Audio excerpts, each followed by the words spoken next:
أعوذ بالله من الشيطان الرجيم. بسم الله الرحمن الرحيم.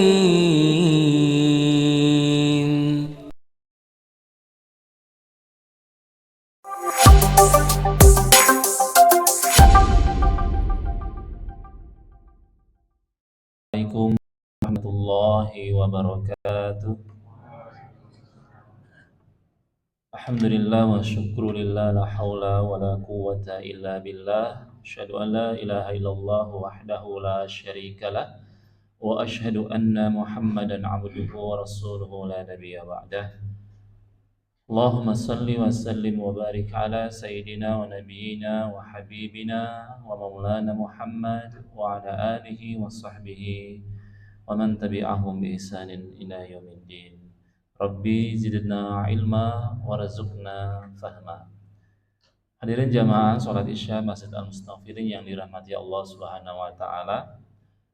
Dalam hadis nomor ke-34 kitab hadis Arba'in An-Nawawi atau lebih dikenal dengan Arba'in Nawawiyah,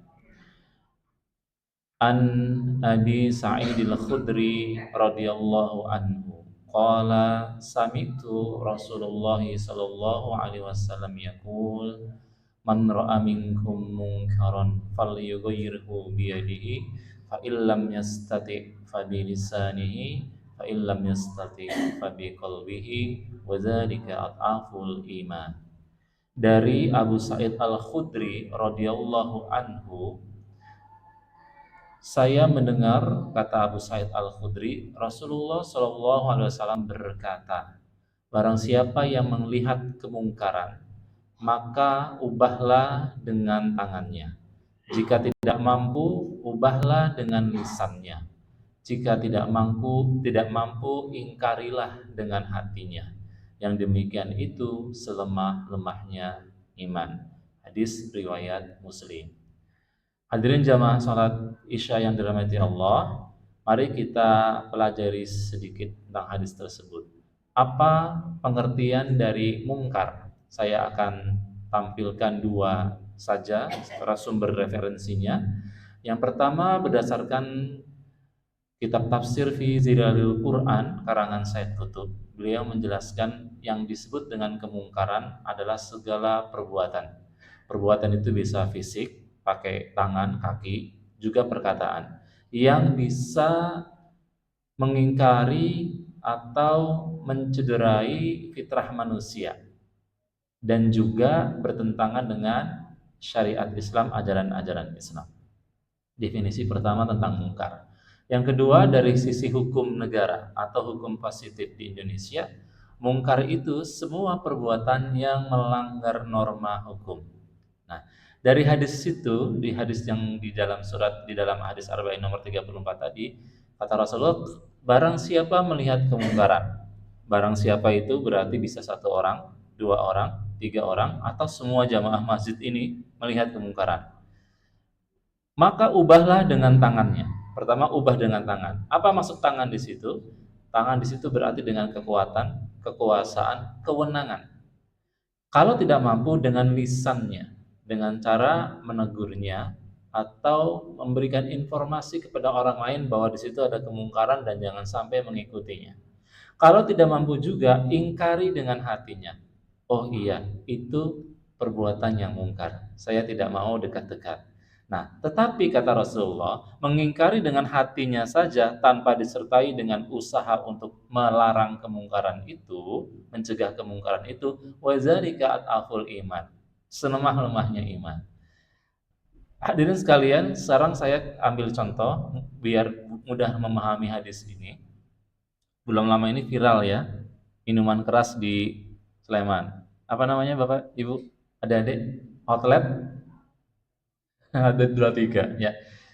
Kalau dilihat dari ceritanya, itu pegawainya diberikan fasilitas yang luar biasa ya, motor dan sebagainya. Terus outlet itu juga berinfak untuk anak yatim, untuk fakir miskin.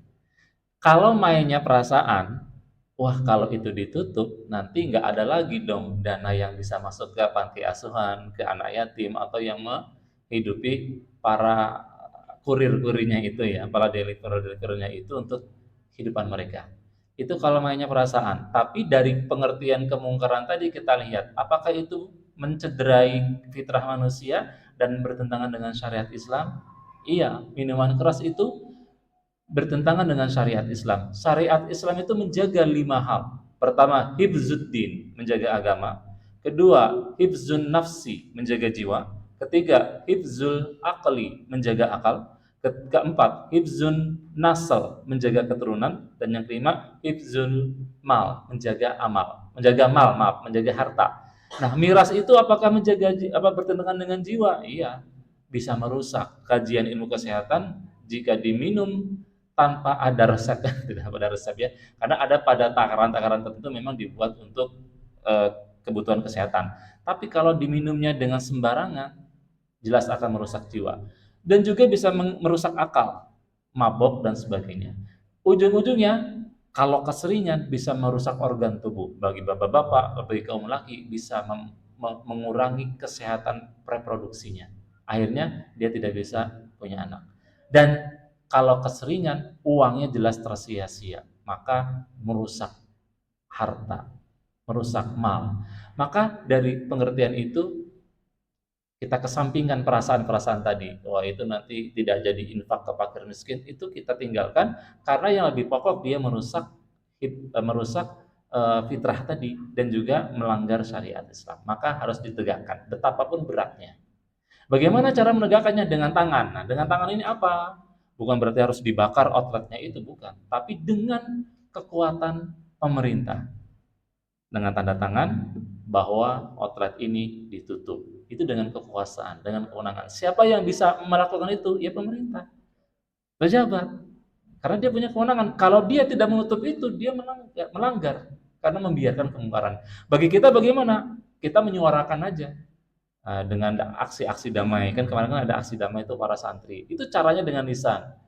Nah, yang paling lemah mengingkarinya, cukup tidak setuju aja. Nah, maka ini salah satu contoh bagaimana merubah kemungkaran. Bagaimana kalau kemungkaran itu ada di sekitar kita?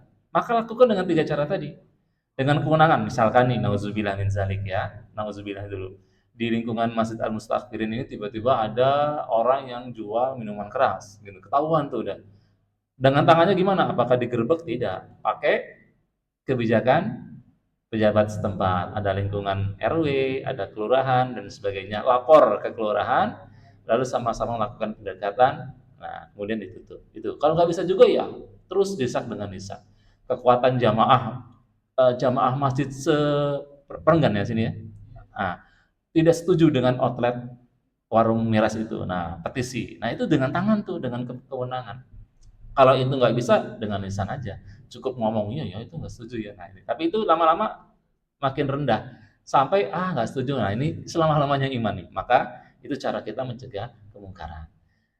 Hadirin sekalian, kalau begitu, lebih berat mana? Kan sering ya kata-kata nahi mungkar itu beriringan dengan amar ma'ruf, nahi mungkar. Kalau begitu, kira-kira lebih berat mana nih? Amar ma'ruf atau nahi mungkar?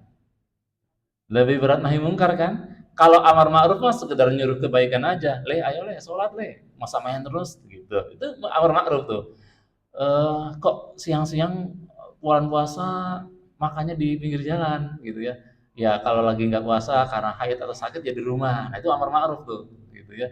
Menyuruh yang kebaik-baik gitu. Nah kalau nahi mungkar lebih besar resikonya. Maka karena lebih besar resikonya itu harus dilakukan secara bersama-sama, secara berjamaah dengan kekuatan, dengan kewenangan yang ada. Dan kedua-duanya seimbang Bapak Ibu sekalian. Kita nggak boleh amar ma'ruf terus, tapi nahi mungkar ditinggalkan. Nanti lama-lama kondisi lingkungan masyarakat tidak seimbang. Akhirnya yang terjadi, kata Sayyidina Ali bin Abi Thalib, kalau kejelekan itu dilakukan secara sistematis dan tidak dicegah dengan kekuatan yang secara sistematis terstruktur bareng-bareng, maka kejahatan itu akan bisa mendominasi. Dan kalau sudah mendominasi, maka kejahatan itu bisa mempengaruhi kehidupan kita. Itu bahayanya kalau kita meninggalkan nahi mungkar, mencegah dari kemungkaran. Maka dengan hadis ini mari bersama-sama kita memiliki pemahaman, apabila kita melihat kemungkaran di sekeliling kita, maka kita ubahlah dengan kekuatan, dengan kewenangan secara bersama, sama dan tidak main hakim sendiri. Nah, itu poinnya ada di situ. Mudah-mudahan bisa bermanfaat untuk kita semua. Wallahu a'lam bishawab. Wassalamualaikum warahmatullahi wabarakatuh.